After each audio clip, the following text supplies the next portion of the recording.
So everybody, let's get back to our let's get back to our lectures. Let's get back to our keynotes. And I know you're all hungry for the lunch break, but you're also hungry for knowledge. No? And as Werner Heisenberg said, scholars and scientists are just people that turn coffee into knowledge, and we all have our coffee. So let's turn it into knowledge. And I'm very happy to welcome Robert Ackland from the Australian National University here on behalf of Florian Muhle and his network and his third-party funded project, which made it possible for Robert to visit us here and give us a lecture on the reciprocal communication and political deliberation on Twitter. And I'm very looking forward to that because we are getting a deep dive, not only into the messy parts of social media, I guess, but also into the messy parts of democracy and public deliberation. So welcome to Twitter.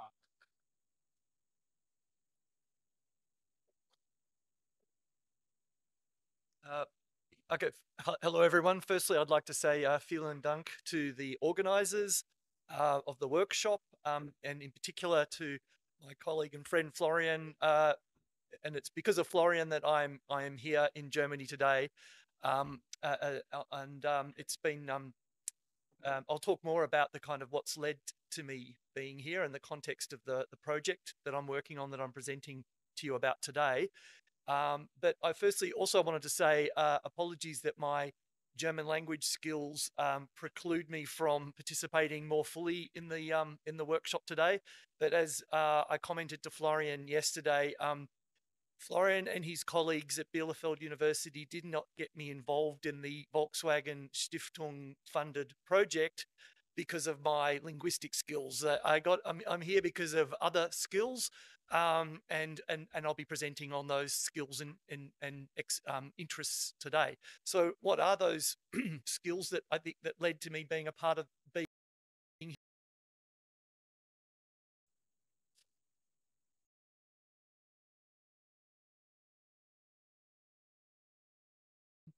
And you can see manually, you can expect I'd been studying an Australian life, and the blue are the pro. It was around that time Anne Evans, who's a demographer at the Australia, actually did someone like me, so his ability and populations like disciplinary centre at the Australian. I think it was a project because of my linguistic skills. I'm here because of other skills, and I'll be presenting on those skills and interests today. So, what are those skills that I think that led to me being a part of being?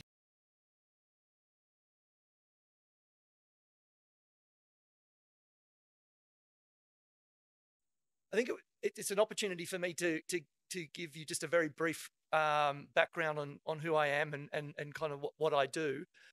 So I'm trained as an economist. All my training was in economics, but then in the early 2000s, fairly soon after I finished my PhD, but I'd been working as an applied economist in different contexts, I saw an opportunity to move into a new area of research for me, and it was an emerging area of research at the time, which was studying the internet from a social science perspective.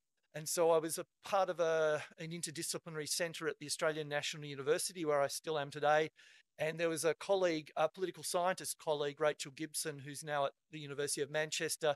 And she and colleagues in the UK were studying fringe and minor or political parties online, essentially. And they were doing an analysis of, a cross-country analysis of political parties, how they use the internet. And at this stage, this was 2002, the internet was the web, the World Wide Web. So this is the Web 1.0 era. And so they were analysing how parties use websites for political functions, like raising awareness about issues, connecting with other like-minded groups, raising funds. And so they were manually classifying these websites it was a cross-country study. It was quite a large-scale study, and they were interested to see how major parties and minor political parties, what were their differences in terms of their use of the web and their presence on the web. And one of the aspects of it was they were interested to see how visibility and popularity was being enacted through the web. And this was all to do with hyperlinks, because as we know, well, especially in those early days of the World Wide Web, really it was all about your rankings on Google. It's still important today, but especially back then, if you were not listed highly in the Google rankings, you were just not visible. And so, and the Google algorithm at the time especially was related to the link structure of the web. If you had a lot of hyperlinks pointing to your site from other relevant websites, so these are websites that mention the same keywords as the keywords that were on your website, then you would be ranked highly and you would be visible. So I saw that this was an opportunity to combine, I guess, a non-professional interest that I had in the internet, and I was interested in science fiction, the William Gibson Neuromancer novels. So I was quite inspired to visualize cyberspace, but I was interested to do this in a social scientific context. And so that's what sort of led to me producing networks like we're seeing up here on this first slide. The one on the left is from about 2004. This is not my own visualization software. This is software called Hype Viewer that was available at the time, but I constructed the network data and got it into this software, which was not an easy feat at the time for someone like me who had some programming skills, but I was still kind of at the start of my journey. This diagram on the left shows the outbound hyperlinks from political party emanating from a website, which is at the top left there, which is the Australian Labor Party website. And so it's the outbound hyperlinks. And then you can see that there are hyperlinks that then go on to other websites. So I was very excited by this visualization. I thought, okay, this is cyberspace. But when people asked me, well, what analytical insights do you get from it? And that was an obvious and reasonable question. I actually couldn't really say. It was like, okay, well, that's how they link to one another. The one in the middle is somewhere in the middle there is an environmental activist website, and it's showing the links from that website, and then the links that then go on from other, like 2 degrees of separation or maybe 3 degrees of separation. The color coding in the one in the middle is to do with whether they're government or .coms. And again, I thought this is a really pretty picture, had no analytical insight from it. The third one is where this was with a colleague, with Anne Evans, who's a demographer at the Australian National University. We collected data on about 160 organisations that were involved in the abortion debate in Australia at the time. And this is another hyperlink network, but it's showing connections between pro-choice and pro-life organisations. And the colour coding matches the organisational perspective on abortion. And we're using the US political sort of colour coding. So the red are the pro-life and the blue are the pro-choice. And this is a visualisation that you can see that there's a very evident clustering there. The blues generally link to the blues and the reds link to the reds. And I showed this to a sociologist colleague. This is around 2005, I guess, so 20 years ago. And he said, oh, that's interesting, Rob. That's homophily, what you're seeing there. And this was not a term that I'd heard of before, because all my training was in economics, and it's this birds of a feather flock together phenomenon. And then I also showed it to a political scientist, Bruce Bimber, who was a very prominent political scientist working on political communication. And again, he said, oh, that's homophily. And so it was around that time that I realized what I was doing was social network analysis, but I was applying it to the web. And that's kind of what I've been doing since then. But of course, as the social media era started up, me and other people like me, we moved where the people were going. So we started studying Facebook, and then for like a maybe 6-month period, I was studying Instagram before the API, that I was using to collect data got closed down probably because of Cambridge Analytica. So essentially, where the people are online and where the data are available through application programming interfaces, that's kind of what I'm interested in doing is collecting those data and studying them in a social scientific context using social network analysis. So I'm going to come back to those. I just want to quickly show you some screenshots of the software that the Voson Lab, the virtual observatory for the study of online networks, what we have produced. Up on the top left there, that's the first one that I created that all by myself. I applied for funding from the Australian government. We got an Australian Research Council grant in 2004, but only got like a third of the money we asked for. And so we couldn't hire a developer. So I became the developer. And that's actually showing this height viewer visualization within a desktop app. It was very cool, I have to say, because you could swivel it around and zoom in and zoom out. But as I said, I was not getting any analytical insights from it other than pretty pictures. You may not be able to see it, but actually the one in the middle, I think at the top left, the software, that's the next version of it. That was a website or a web app. It's called Uberlink, the software in that screenshot. So this is a name that I came up with. I actually thought of the term back in like the late 90s. Actually, I was living in the US, and I had a friend who used to say when things were really good, she'd say, "Oh, it's Uber." You know, it was kind of became a term that people were using. "Oh, that's Uber cool. That's Uber this, that." So when I started studying hyperlink networks, I was thinking, well, it's, you know, what can I call my software that's a bit more exciting than just, you know, hyperlink analyzer? So I called it Uberlink. And then around, of course, kind of towards the end of, you know, maybe around 2009 or 2010, a car company called Uber came onto the scene. And by that stage, I already had a trademark for Uberlink in Australia. Anyway, the Uber car company started up, I think, in 2008, 2009. And I didn't really know what to do about this. I mean, I wasn't going to kind of try to take them to court for using my words or anything like that. I just thought in some ways it won't be bad for me. Maybe it'll be good for me. It turned out to be not so good for me, because I think people thought that I was just trying to ride on the coattails of the Uber car company. Like, oh, how corny, he's using Uberlink because he's trying to somehow associate himself with the Uber car company. But in fact, I was doing this before them. And just to finish off this little story, a couple of years ago, I started getting letters from the Australian legal representatives for Uber, and my trademark was holding up Uber in terms of their trademark portfolio in Australia, and they were trying to buy me out. It got, you know, they didn't offer me very much money in it, and so I didn't become a millionaire. I didn't sell it in the end because they were offering me so little amount of money for it that I would have been embarrassed to be telling you this story. So I have a trademark called Uberlink, and it was holding up Uber in Australia, but in the end, they just overrode it and did what they wanted to do. Okay, so moving on to the presentation, I want to go back to this slide. This is the work I'm going to be presenting comes out of the Volkswagen Foundation funded 3B project that you know about.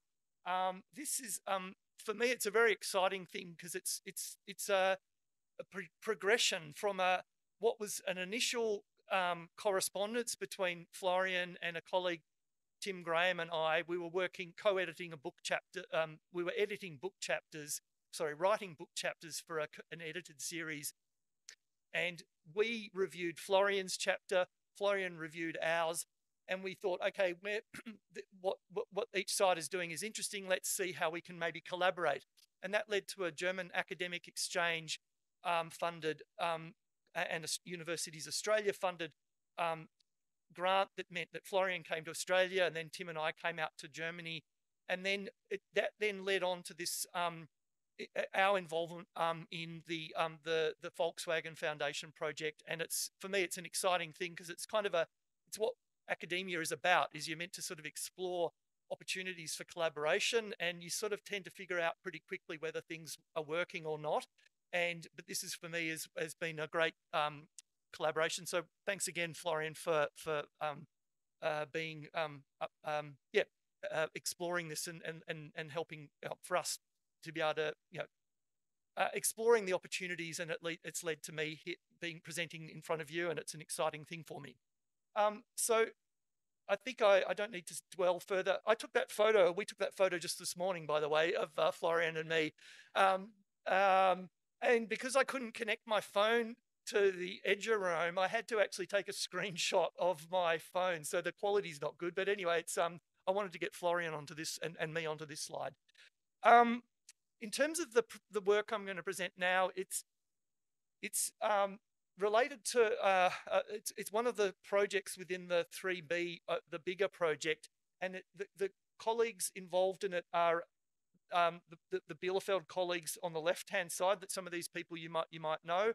On the right-hand side, it's my two colleagues from the Voson Lab in Australia, Brian Goetzel. Brian's a PhD student who's a part of this 3B project, but he's also the lead developer of the Voson software, which we use to collect the data that I'll be presenting on. And Francisca Borges is a research associate within the Voson Lab, and they were also students of mine in a master's program, and so I've been working with them for a long time. That's just another slide about what the Voson Lab does, and in particular our software, but which is available through R. And so if anyone's interested to know more about the Voson software for collecting social media data and turning it into networks, I can talk further with you about it later. So in terms of, so my presentation is quite data-driven today. It's not, I wouldn't, it's a fairly descriptive, data description kind of presentation, I would say. I'm not going to be presenting research questions and hypotheses and how, testing, these particular hypotheses, although that is a framework that I'm very familiar in working in as a quantitative social scientist. But what I'm presenting today is more about what's the data that we've collected, and why is it, how are we using it to study political deliberation. And so, but I did want to start with just a bit of sort of background theory, I guess. This will be quite familiar to you. Some of it's not particularly new stuff, but I've been interested in the fact that really from the early days when I started studying the web, and I started studying the web in 2002, and social scientists had been studying the web since the early to mid-90s, since the web was released. Became public. There was social scientists started studying it, and there was these sort of divergent kind of opinions about how the web was going to affect democracy. There were sort of the utopian predictions were that it would lead to a platform where people could share ideas, people could see, connect with people who don't share similar ideas to them, and it would lead to a sort of an opportunity for deliberative democracy. And so this was sort of a positive sort of aspect or prediction regarding the web. And so you can see it related to the Habermasian ideal of deliberative democracy. The web would become a public sphere where individuals can discuss issues of mutual interest, share ideas, maybe have conflicting opinions, but it could be a place where people could share and move towards a common understanding of at least what the problems are, if not what the solutions are. The other side of it was a dystopian prediction, which was the web would lead to a fracturing of online publics into sort of small groups of where people who already had common preferences and opinions would only be hanging out with others who shared those opinions. So this was the term that was used at the time, which I think has probably gone out. It has gone out of fashion with good reason. It was cyber balkanization was the term that was popularized at the time. That the web was a tool for narrowcasting, in the sense that rather than broadcasting, in the sense that you could select which bloggers you were going to follow, which news sites you would go to, and you wouldn't be sitting in front of the TV at night watching the news that most of the country were watching. And so this was seen as a potential problem. And it could lead to increasing polarization. So this is the extent to which people from different sides of the political spectrum have very different attitudes towards issues, and also affective polarization, which is where you're actually you have a dislike, an increasing dislike of the other side. So that's the basis of the work that we're focusing on in this part of the 3B project. But what we're doing is we're studying it in the sort of the social media era, and really these ideas and concerns about polarization arising from online, social media platforms. I mean, in some ways, the concerns have only increased since what they were 20 years ago when I first started studying this politics online. In fact, I think the 2016 US presidential election was in some ways a watershed year, or that year was in some ways a watershed year, in the sense that I think after that there was the utopian voices were not heard. It was only the dystopian sort of concerns about the web as a place for fake news, bots, attempting to influence online conversations, foreign interference by the internet research agency from Russia, potentially manipulating election outcomes in the US and also in Brexit in the UK. So the basis, sort of the theoretical basis for the work I'm presenting here is the concept of deliberation, which I've already mentioned. It's the idea that online discussion networks can potentially be good for democracy for the reasons that I've just discussed.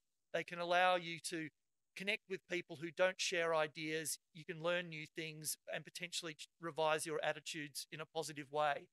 But the other side of it is that people can spend time only talking to people that already share the same ideas. And this is the concern around filter bubbles and echo chambers. It's this self-reinforcement of potentially of attitudes.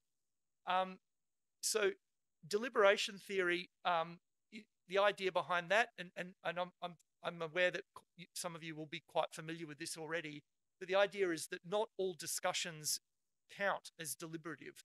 A discussion needs to have certain conditions for it to be to meet the conditions for deliberation, or for it to be able to promote or enable deliberation. And so I've been very interested in work that comes from a 2010 paper by Sandra Gonzalez-Balon and colleagues. Sandra Gonzalez-Balon is in communication at the University of Pennsylvania, but originally a sociologist. And so I've known her for a long time and have always been interested in the work she's done. And this paper has been very influential for me and colleagues. So what Sandra and colleagues did was they took this theory of deliberation and operationalized it for network data, discussion data, online discussion data. And the theory that they were drawing from can be represented by this figure here, where the prerequisites for deliberation are shown.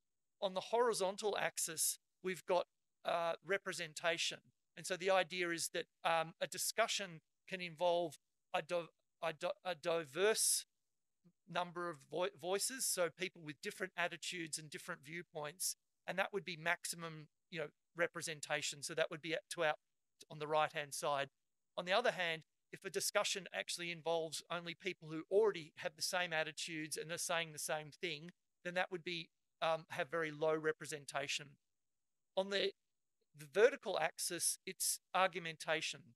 So what is the nature of the exchanges occurring between people in terms of their discussion? Are they actually, is there reciprocal communication where someone's expressing a viewpoint, another one's challenging that? So it's argumentation. Or is it simply one person just simply saying something and everyone else saying, yep, I agree, and there's no reciprocal kind of one-to-one communication going on.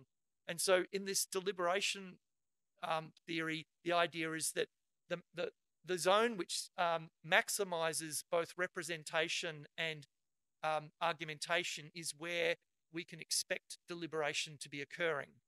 And so Gonzalez Bailon and colleagues operationalized these two dimensions using discussion networks, which I'm showing you here. This comes from Slashdot, which was like I guess a precursor to Reddit. And so these are tree networks where there is a root node, and you can see it quite obviously in the bottom here. That bottom left, that's the root node. So that might be an initial post in Reddit, for example, and then the next ring of nodes are replies to that initial post, and then you get replies to replies, and so on.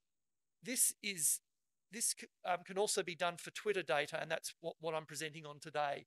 The idea is that it's type 1 networks are the ones that have the best deliberative potential because they involve a wide range of people, and that's measured by the breadth of the network at any one stage. So that is a proxy for how many different voices are participating. And then we have a lot of argumentation occurring. In contrast, a type 1 network is where there's a lot of argumentation. So there's this long exchange going on between one or more, two or more people.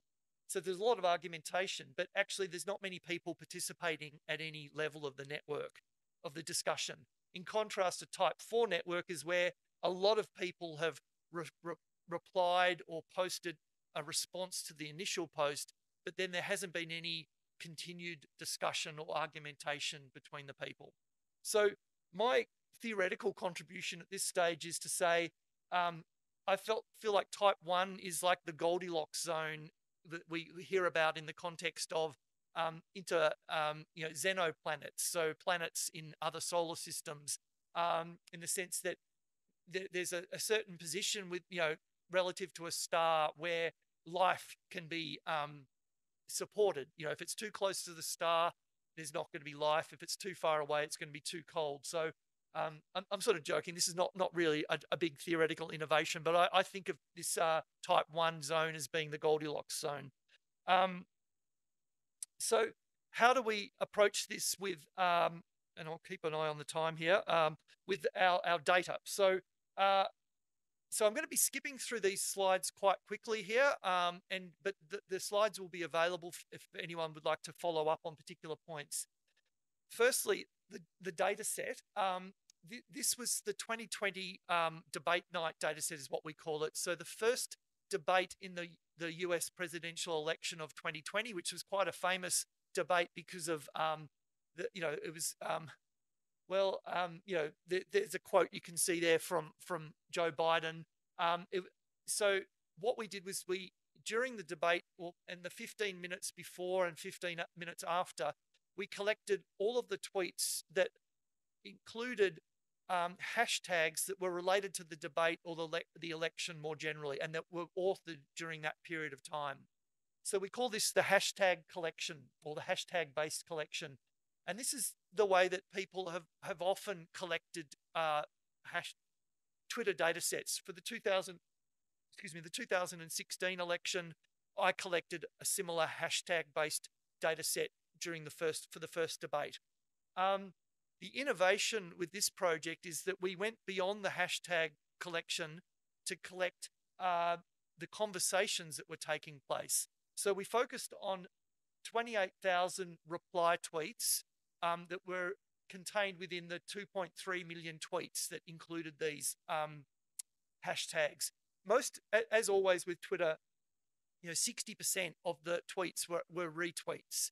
But we were interested in the replies because they are indicative of one-to-one communication. You're actually replying to someone else. It's something closer to a conversation or conversation act.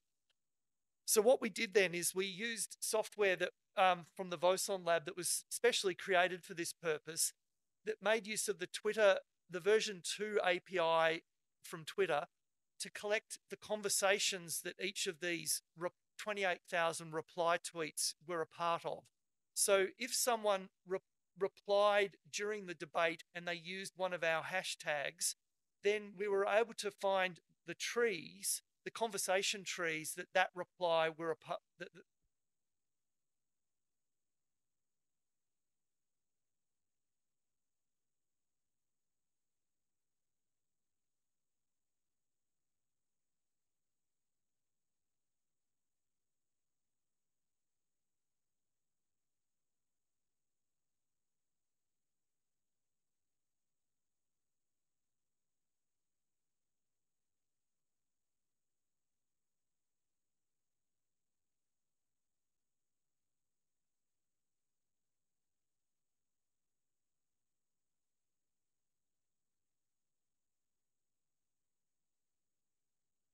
And so this meant that we greatly expanded the collection of data, and importantly, we were able to collect tweets that were related to the debate or focused on the debate, but where people had not included debate-related hashtags because they're replying to someone. They may, if you're interested in replying to a tweet that you've seen, you're not necessarily then going to put, hashtag debate or whatever. And so what it meant was that we were able to collect, we discovered that 99% of the debate-related data would have been excluded if we didn't go to this wider collection that we've done.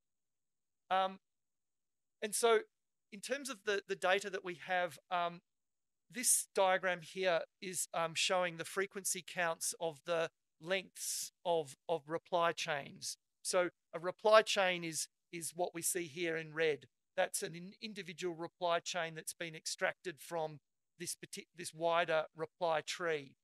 And this is what I'm presenting on. Well, I'm presenting data analysis on the reply tree as a whole, and also the individual reply chains that have been extracted from those reply trees. We had over 13,000 reply trees and over 2 million reply chains that can be extracted from those reply trees. Now, not surprisingly, many of the reply chains are very short. On the left-hand side, it's the length of the reply chain in terms of individual tweets on that reply chain. And you can see that over 85% of the reply chains have only 2 tweets in them. It's because Kamala Harris or one of her PA people has tweeted during the election, and someone has come along and said, "Oh, Kamala, yeah, I agree with you," or "No, I don't agree with you," or it's some person. The people at the root who are tweeting these root nodes here are typically quite prominent people, and then you can see that there's a lot of reactions to them, but then nothing happens after that because Kamala Harris hasn't come back and said, "Yeah, I agree with you. Thanks for your tweet." So a lot of these tweets, these reply chains are very short. On the right-hand side, it's showing the frequency count of reply chains where the length is on the basis of the number of turns. So it's not just the number of replies in the chain, but the number of turns, where a turn is a unique speaker. So if I tweeted and then replied to myself 5 times because I was wanting to, write a tweet that's longer than just 280 characters, that would be counted as a single turn. So here we have a diagram where we're mapping, these are exemplar reply chains. They're mapped into this representation, argumentation, typology space. And so you can see here, this is an example of a reply chain where there's a lot of argumentation going on. But not much is taking place. Not many people are involved. Yeah. So on the right-hand side here, I've plotted the depth and maximum width of the reply chains. It's hard to see here, but I've also in red, I've got the zones, the 4 zones are indicated. And so we can use this plot to understand of all of the 13,000, or in this case, it's a subset of 610 reply chains, how many of them were actually deliberative based on this network operationalization of deliberation? And the answer to that is, I'll go back to that. But the answer is is on the basis of this. On the right-hand side here, I can see that 11.3% of the reply chains make it into this Goldilocks zone. 50% of them never move out of zone 3, which is the starting zone.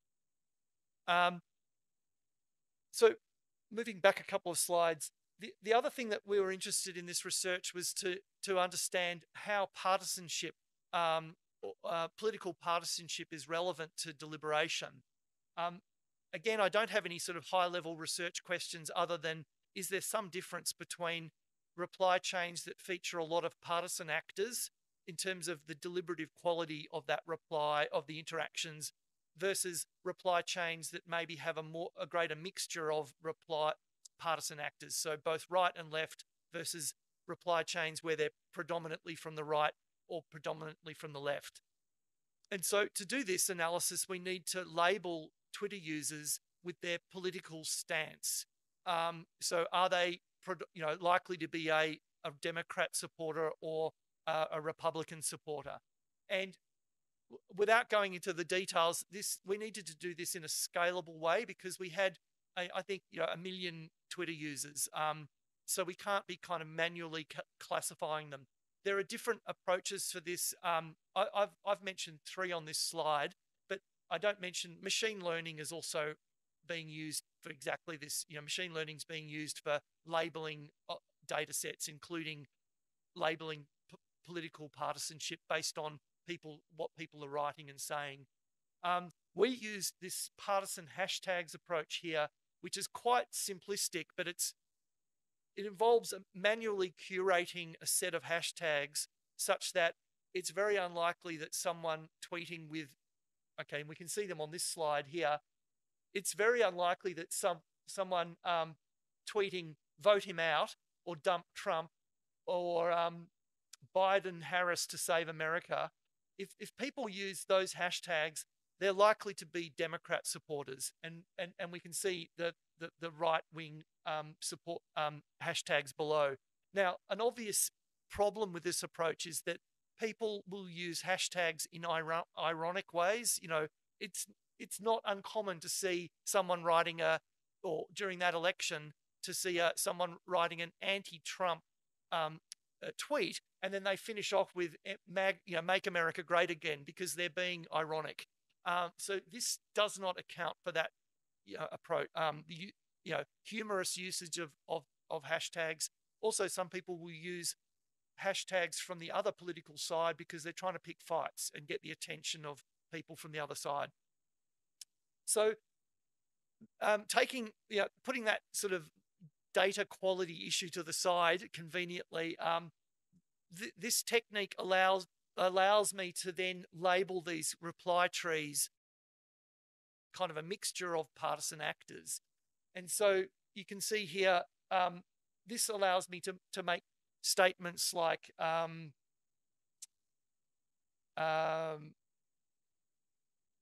we find that, well, just looking at, sorry, I can't really see what's going on over here, but left, okay, partisan trees that were classified as being right-wing partisan, they are predominantly appearing, oh no, that's mixed, sorry. There were none of them that appeared in this high argumentation zone.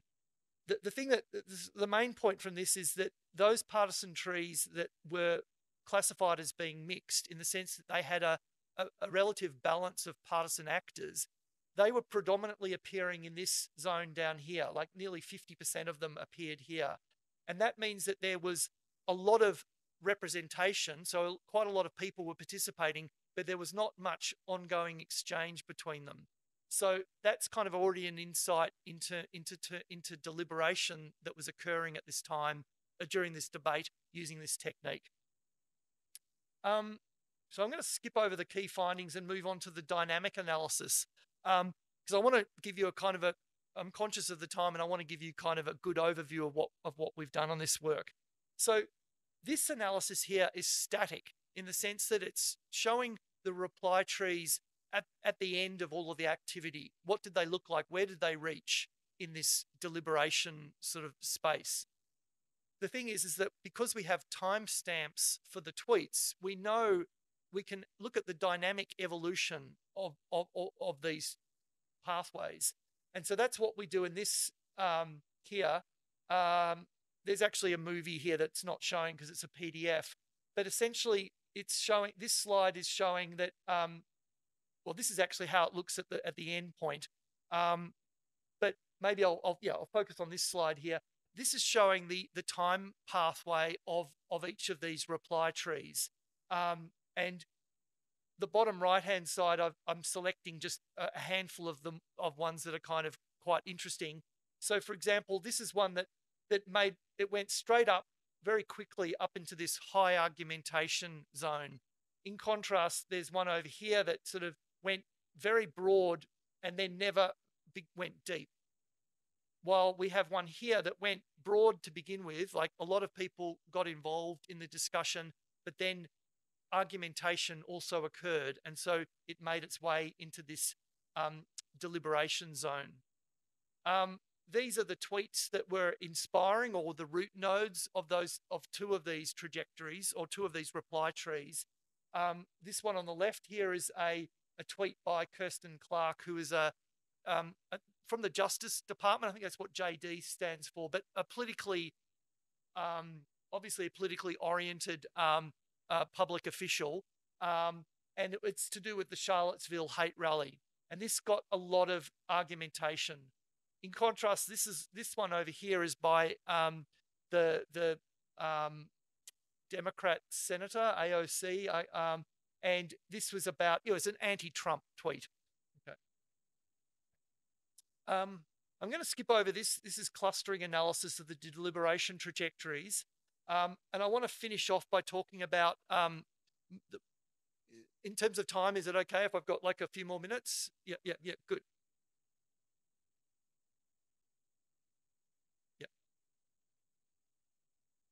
Yeah, okay, good. Okay, yeah, okay, well, I'm in the last, that's good. Yeah, I'm in the last phase of this presentation. Okay, this is what is the most recent work that we've been doing in this project. Now, everything that I've presented up until now has been purely quantitative. There's no annotation of or examination of what is actually being said in these discussion threads. So, I can go back to a visualization like this and say, well, there's a lot of argumentation occurring here, and that's a good thing for deliberation. This tree here, or reply tree, has a lot of argumentation and also a lot of people participating. But I'm not able to make any real comment about the nature of the argumentation. What was actually happening? Were people just abusing each other, or were people actually making points and then challenging and then maybe revising their opinions? So it's purely, can be automated, scaled up, but it's limited in terms of what we can actually say about what was occurring during these discussions. So another aspect of the project is to actually do some manual annotation of these reply chains. And so and just to remember, a reply chain is what we see in red here. So I created a sample of from the 2 million reply chains, I created a sample of reply chains, and then colleagues at Bielefeld University manually annotated those reply chains. And the colleagues at Bielefeld's are sort of, at least two of them, Felix Gumbert and Ole Putz, they are they're conversation analysts. They're sort of, this is sort of what they do. And so they were using a particular model of conflict that was driving their kind of coding of these chains. So the idea is that I've got a slide here on conflict, concepts of conflict, and I think I can probably skip over this because I think I'm probably talking to people who are experts on this type of communication more so than I am. But it gives you an idea that an important term I wanted to mention is that there's this concept of an oppositional move. So someone has said something, and then another person has come and they've opposed that. In a sense, they've said, I don't agree with you, but another point of view is X. So this is what gets termed an oppositional move. And these oppositional moves are basic conversational elements of conflict, and they can include disagreement, challenges, accusations, insults, blaming. So this approach drove the manual annotation of these reply chains that I extracted as a sample. And you can see this slide, this has got just some detail about the number of turns that were manually classified.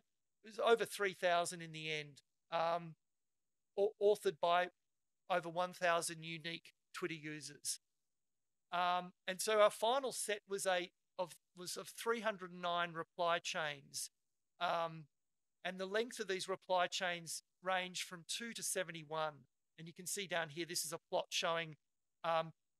Now, what we had to do is not a simple random sample, because if it was a simple random sample, we would have had predominantly reply chains of only length 2 or 3. I think, no, we were restricting it to 3 or more, because that's where you can actually potentially have conflict.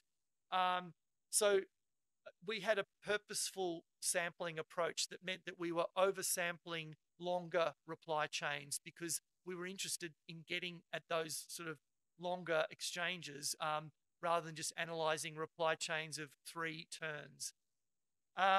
So in terms of the analysis, and this is still very much kind of work we're working on right at present, but we're able to provide visualizations such as this, where we have on the x-axis, it's the turns, and then each of these dots is a turn, and they've been labeled according to the unique speakers. So in each of these sequences, we've got or reply chains, we've got person A is the person who authors the first tweet. The color coding is whether or not there is an oppositional move. So red means that someone has opposed something that's been said by the previous speaker. Then on the horizontal axis, you can see we've coded up the turns according to, are they civil? So this is like an increasing scale of, I guess, problematic or conflict, I guess, in the sense that firstly it's civil. So these are along here, people are opposing points that other people made, but they're doing it in a civil manner. Profanity means that there is bad words or profane speech. Attack towards another means that they're attacking someone, but it's not someone that's present in the conversation. So it's going to be they're attacking Trump, or they're attacking Biden, or someone else, the moderator, for example. And then attack towards interaction partner. This is so this allows us to provide a sort of a typology of or exemplar sequences. So this one here is where there's escalation. It starts off okay, and you can see that then, someone says a bad word, perhaps that then kind of somehow spurs other people on, but then there's attacks towards other people, like they're attacking Trump or they're attacking Biden, but in the end they start attacking each other. This is, on the other hand, it's de-escalation. So it gets a bit heated, but then in the end, it's actually exchanges between C and D, and they're civil. Shouting match, yeah, this is attacks towards other people in the conversation, but it's C and B just having shouting at each other. And then this is like trigger for conflict. I'll skip over that one. The final slide is this. Yeah, I'm kind of proud of this because it's. I've always wondered how to use Sankey plots. I've been aware of them for a long time. Actually, when I started actually trying to implement a Sankey plot in R, I worked out that I'd been mislabeling them snaky plots. I thought they were snaky plots because they look like snakes. But then I found out it's Sankey, and it's comes from the name of a apparently like an 18th or 19th century ship captain who came up with a really interesting way to visualize resource allocation within a ship or within a fleet. And he was Captain Sankey. So anyway, for those of you who don't know the background, not Captain Snakey. So these are visualizations. I literally just produced this earlier this week up in Bielefeld. But the idea from a visualization like this is that we're interested to see what is happening leading up to a particular event of interest. So these are attacks on other people within the conversation. So these are the events or turns that are in this top level here. So what this is showing is what happens leading up to the first interpersonal attack that occurred within a given discussion. And you can see that here it's basically counterclaims are the leading kind of, in terms of the typical exchange that occurs before an interpersonal attack is that someone has come up with a counterclaim. And then, interestingly, then this tells us what happens after the first interpersonal attack. We lead to more counterclaims. The next turn is a counterclaim predominantly, and then so on. The ends indicate that the sequence is just terminated after that first attack. And so you can see a certain proportion, just, there was an attack and then that was the end of the sequence. Now, in some ways, I'm kind of back to my first slide where I was telling you, I have all of these really cool visualizations, but I don't know what they mean. And this is a bit the same with this, but it's because literally this is work that we're just doing now, and my colleagues at Bielefeld University are able to interpret this a lot better than I can. And also we're actually coming up with another way of grouping these turns in a more that will fit with our theoretical model in a better way. But this is kind of an illustration of the sorts of data structures that we have available to us and the sorts of questions that we can answer, in a, I think, quite a visually nice way, and hopefully it'll be analytically insightful as well. So I'm going to finish there. That's just a slide from an earlier presentation I gave where I just thought, well, we've got another election coming up. So here's a really positive headline for you. Trump's Super Tuesday victory speech, grim visions of an American apocalypse. I mean, I'm not happy. I'm smiling, but I think it's really sad what's going on in the US, of course.